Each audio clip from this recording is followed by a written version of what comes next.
Rose Liesveld began her career as a music teacher 3 decades ago and has spent the past 20 years consulting with leaders of hundreds of schools all across the U.S. She earned a master's degree in adult education from the University of Nebraska Lincoln and currently works in a strength based culture being built at the UNL College of Law.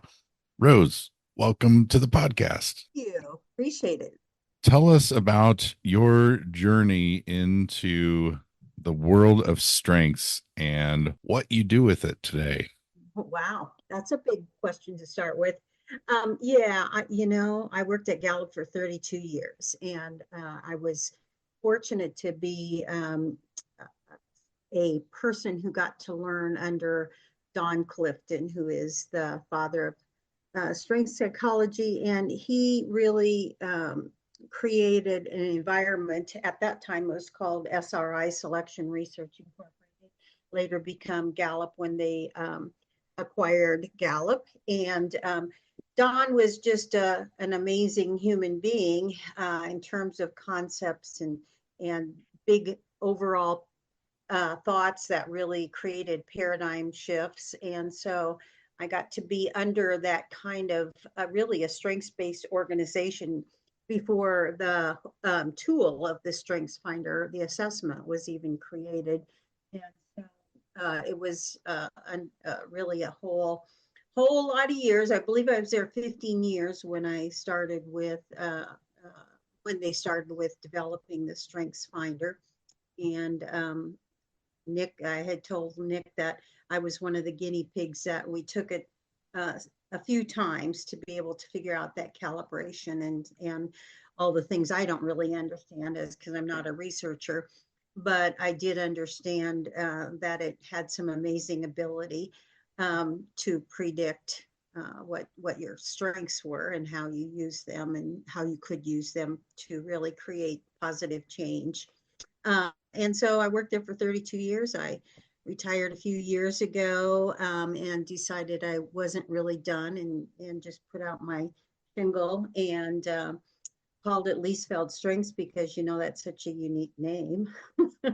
But yeah, I didn't know where I was going with it. I just knew I was ready to keep going a little bit. And then real soon after I kind of started my own thing, I got contacted by the law school at the University of Nebraska because I had taught a very short half-day session with the leadership team a few years prior to that. And the current dean was a part of that. He was at that time the dean of the faculty, but he felt so strongly about some of the things that he heard there. And he wanted to, in fact, make a strengths-based law school. And so I think we have a place there. I'm now in my 6th year. So we've gone much past just the initial, what are your strengths, to really kind of creating an environment where you honor and respect and work around and work with and try to make not just your own strengths, but the people around you something that you can really help partner with and explode for good. I think this is kind of like the most wonderful kind of thing that can happen to the culture of an organization. So that is incredibly exciting to me. That's just extrapolating from my own personal experience in learning about my strengths. But let's take a look at yours. Now, I understand you like to look at the top 10 strengths and that yours came out as futuristic activator, significance, relator, command, belief, focus, maximizer, communication, and self assurance. Mm-hmm. That's right. Yeah. I mean, people start with top five. I asked Don Clifton once why top five, why five? And he said to me, well, it'll take most people a lifetime to learn how to use their top five really well. And I thought that was, what he was really saying is there's so much there, and people can wrap their arms around five at the beginning. It's hard to wrap their arms around five. I don't recommend really more looking at more than five unless you're having some kind of one-on-one coaching session, and that would be going on from there. But I do like to look at 10, and Gallup would consider about 10 dominant. Might be a little more, might be less for every person.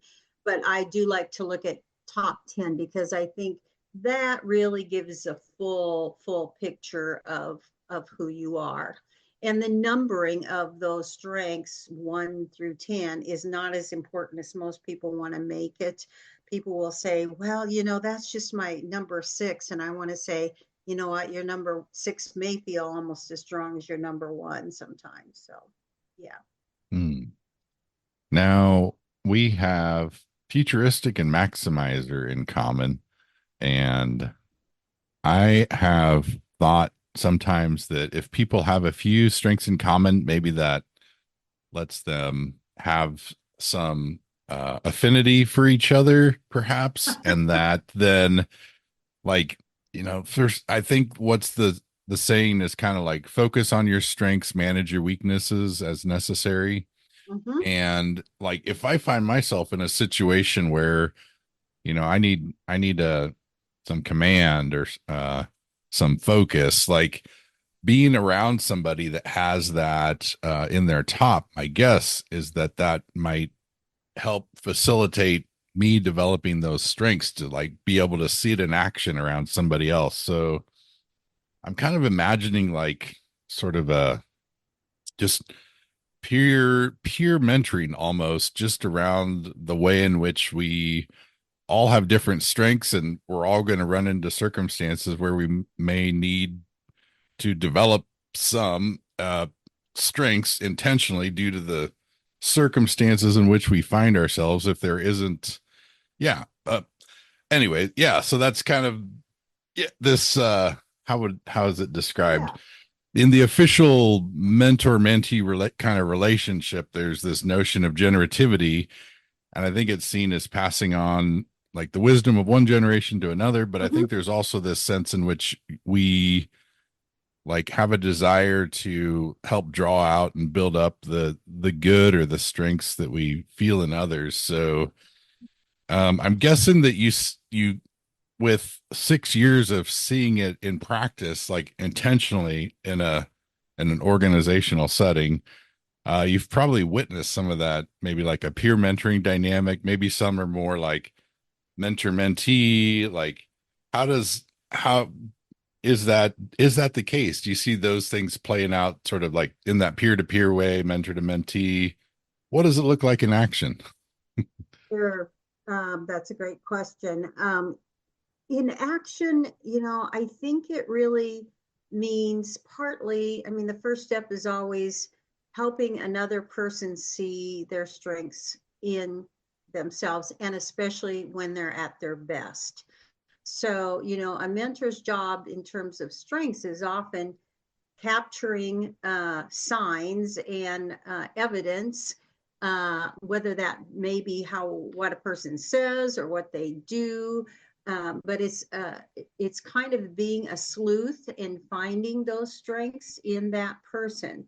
Because when you have a one-to-one relationship with somebody you care about and you respect, and they notice in you strengths, and they can identify when they've seen these and how it sounds when that person talks. That's, I think, the first kind of that first level of strengths and mentoring. But it goes on a lot to helping person not just see a strength, but the kind of the compilation of the strengths and the combustive nature of 2 or 3 or 4 of them when they come together for excellence. And so many times I think a mentor's biggest job is to help that person always identify a success and then do some analysis of why that was a success. So I think most mentors, if they did that every single time with a person, and I do that with almost all my coaching sessions, most of my meeting kind of situations, team kind of things, is to start by identifying what's a recent success, and then kind of doing a breakdown of that to understand what created that success how you can do it even better, and how you can do more into the future. And that's really that strengths-based approach to figuring out how you keep working at what you doing better at what you already do well, which is a hard concept. Most people, that sounds great, but they really don't know how to do it, or they go back to trying to figure out what they aren't doing well and then fix that. My maximizer is jumping up and down with excitement as you're saying all that. I love it. That Oh, is awesome. Now, in you've also mentioned the idea of core values, and it feels like that is kind of a way of maybe claiming strengths for yourself in your own language.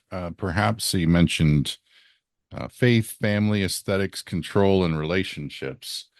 And is does that kind of feel like why isn't it important to also focus on fleshing out some core values for yourself?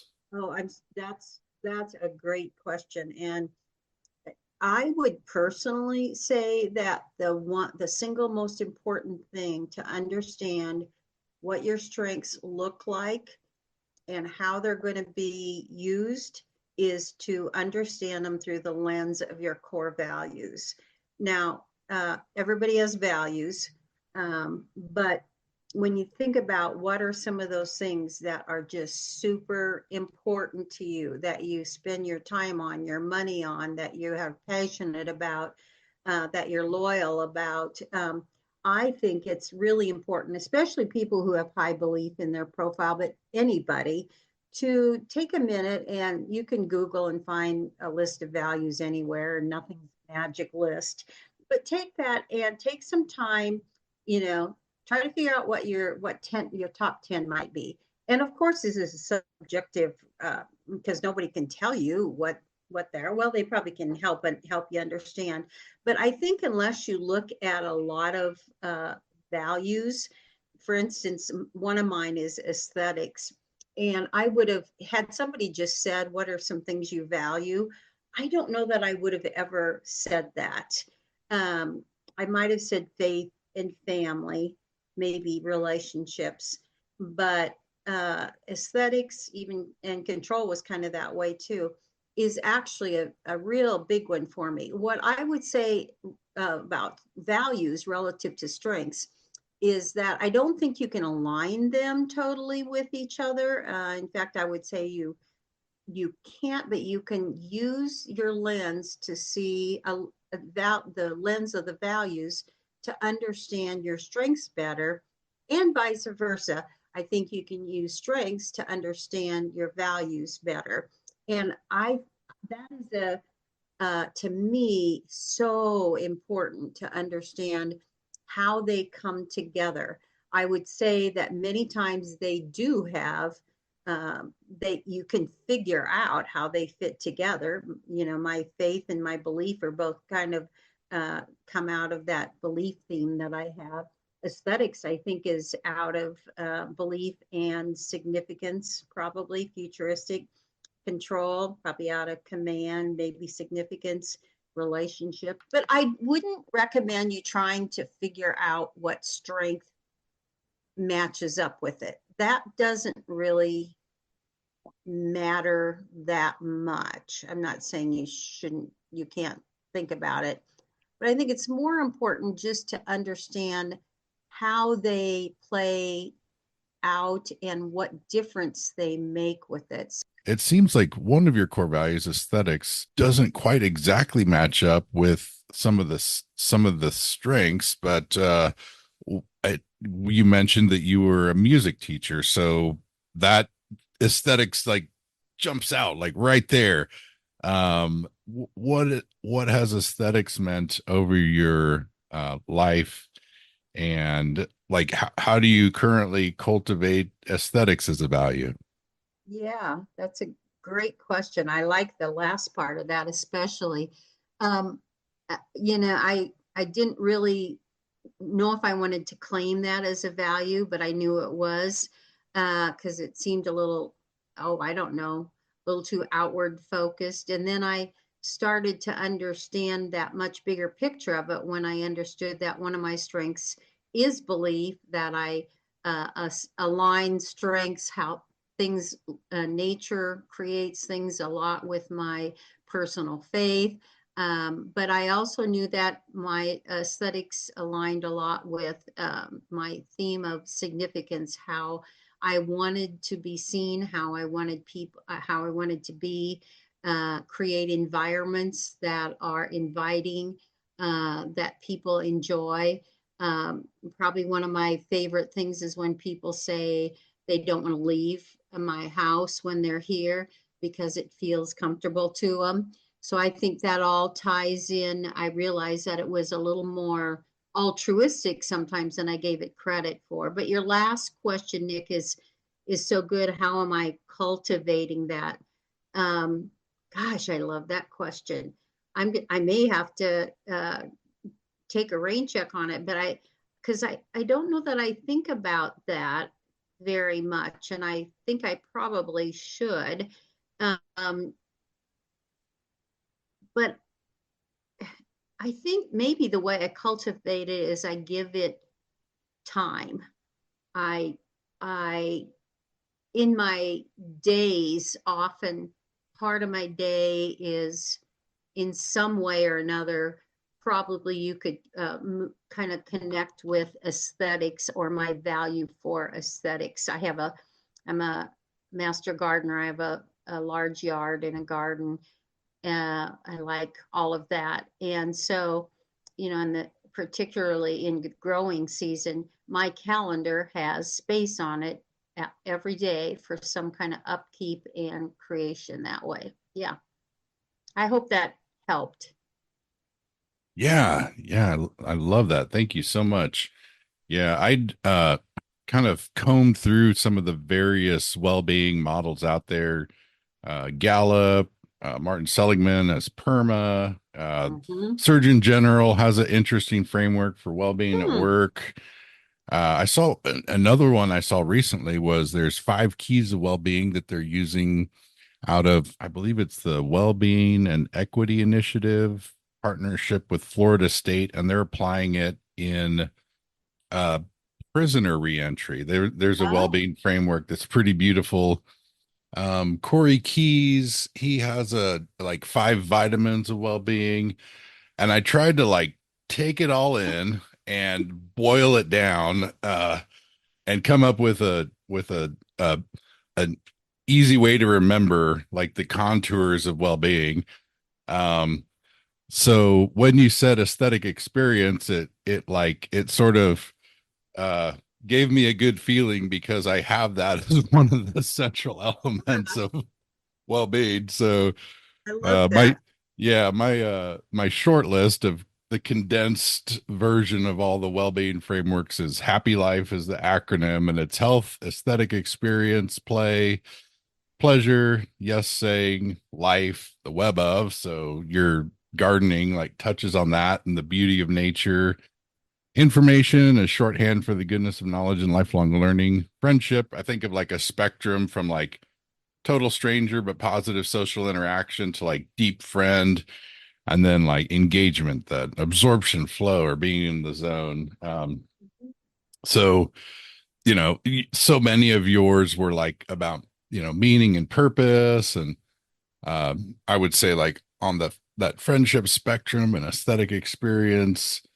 Mhm. uh Having worked with strengths and values, how does this strike you? Does it feel kind of complete, or are there anything that like jumps out as a kind of like, oh, there's a big hole, or No, I love it. I think it's just so important to get language, words, phrases around some of the ideas around engagement and around all of these that you're talking about in terms of the framework for the domains of well-being.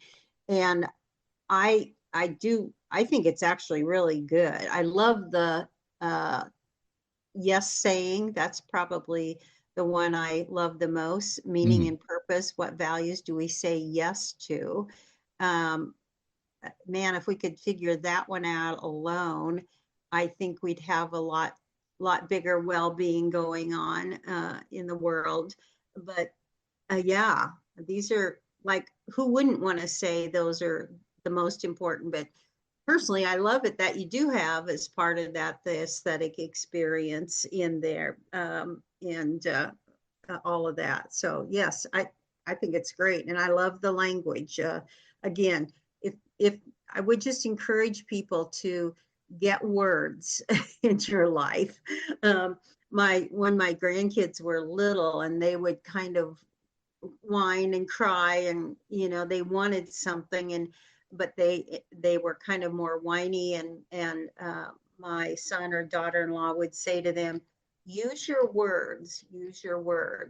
And I always love that saying, because I think adults need to think about that too. Use your words. And we don't use our words unless we've identified them and explored some of it. So I think anytime somebody does something like you have here with this happy life, it's just such a great framework to be able to connect words to what's important.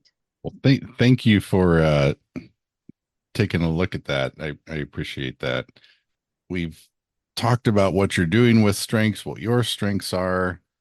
Let us use our futuristic strengths and look into the future.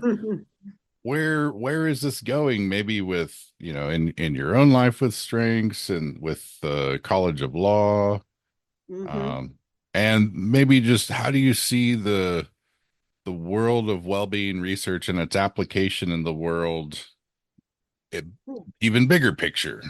I love that question too.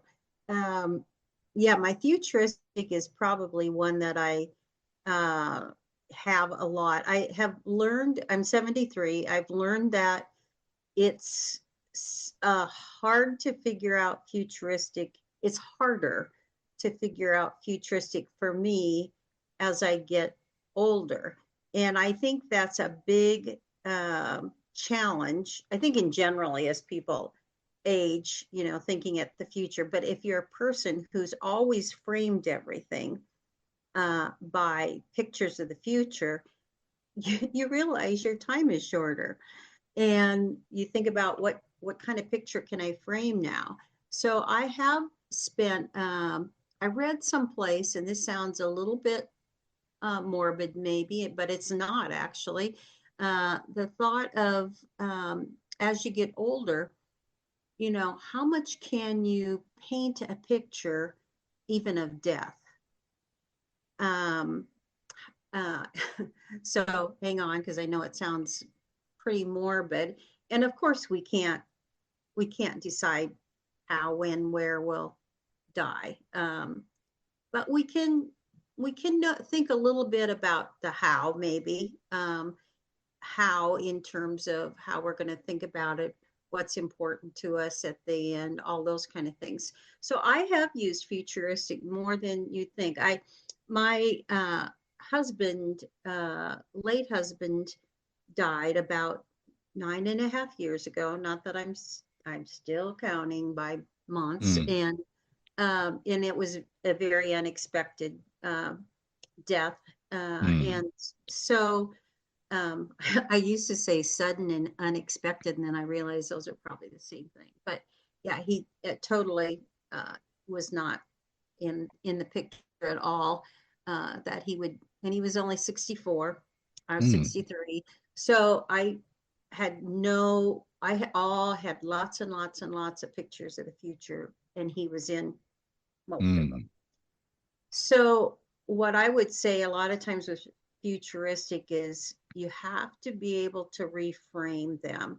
One of the things is I have a lot of tenacity, probably that focus that's number 6 or something, or 7. And I think that sometimes I get a picture in my head, and it's very hard to erase it, or to change it.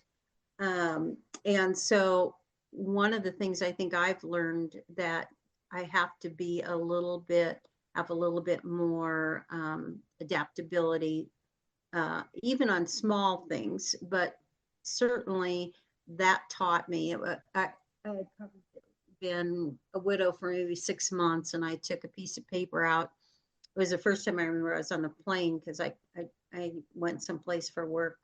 And in fact, I still have it sitting beside me. You can't see it, but it's here. And I wrote a whole thing of all of my strengths, how I'm reframing them in this new life of mine. But the page that I have that was written in what says Futuristic, managing my new life. And so I did. I pretty much tried to reframe things. I wrote about the near and then the longer term, some futuristic ideas. And so I think it's just so important to be able to, in futuristic, to adapt. And again, that isn't always easy to do. So you have to have some intentionality about that adaptation. In terms of, the law school or, my just like any consultant, your job ought to be to work yourself out of that job. And so, I do see a time. I don't know when. I hope it's not next year because I love this so much. But I just think there's a time when I see them so thriving, and they are, that I will eventually just be able to step away, and that people won't notice that so much, that I've stepped away. So that is my picture for the future there. And in terms of, you asked about the future of well-being, I think my picture is that it will, in the future, it will just continue to grow in terms of normalcy in organizations, that it's not just something, a project we're going to work on. We're not just going to build an exercise room or whatever, but we're going to look at the bigger picture of it. And I know when I was at Gallup, they did an awesome job of taking, I think there are 5 elements of well-being, and doing things, real practical things to help you think about how do you tackle financial well-being? What are some of the basics here? And I loved that. So I think the future I'd like to see, I hope it becomes, as I said, normalized in an organization, so that it just is part of how people think, and it does become value. Well said. Now, uh, now are if I'm some people are listening and they may want to work with you, get in touch with you. Are they just out of luck because you're absorbed in the law school, or is that something that's still a possibility? Or if people want to Oh find yeah, out more, possibility. I don't work at all full time. In fact, it's a definitely part time, and I have a couple of organizations, smaller, that I work with all the time. Once in a while, I do one-on-ones. So I love to. I think I like doing the coaching, and I like thinking with organizations that they get past just what is your strength to really being what I think of as a strengths based organization, where you learn to motivate, honor, make decisions, that everything is based really on studying what works instead of what doesn't work. and should people Google something, or do you have a website or a You email you know, might offer, or I had a we can put it website. in the notes, or Oh, all that's right. a good question. um, that's funny. Actually, emailing is probably best. um, Rose Liesveld at gmail.com. Maybe we can put that somewhere. All the work I've done has really come a lot through word of mouth anyway. So, Nice. Well, hopefully we'll spread the ripple effect around that, and that yeah, yeah, everybody that listens to this will talk to someone else about it and that'd be think, great. I want a strengths based organization as well. So, Yeah, I know. It changes lives. I think it really does. agreed 100%. Well, is there anything else you would like to share with anyone that may be listening to this? No, I would encourage that any organization that you're in, whether it's, a work situation, but any nonprofits, I'm on the board of a couple nonprofits. We've done strengths there. Um, you can just keep thinking about, and really, I think what I want people to know is it's such a powerful thing to start to know about yourself and how you really work with your strengths. But when you go beyond that, to start to really think about other people, about who they are instead of who they should be in your mind. And so changing the way your paradigm, how you think about people, how you think that, I think it just changes how you treat people, and I think it's a real way. I've used the word honor before. I think it's a way to honor people. And I think a lot of people are waiting to be honored. Beautiful. Well, I feel honored that you were a guest on the podcast today, Oh, and hopefully this can thank happen you. again sometime. Thank you so Yeah. much, Rose. Yeah, it was great. Thank you.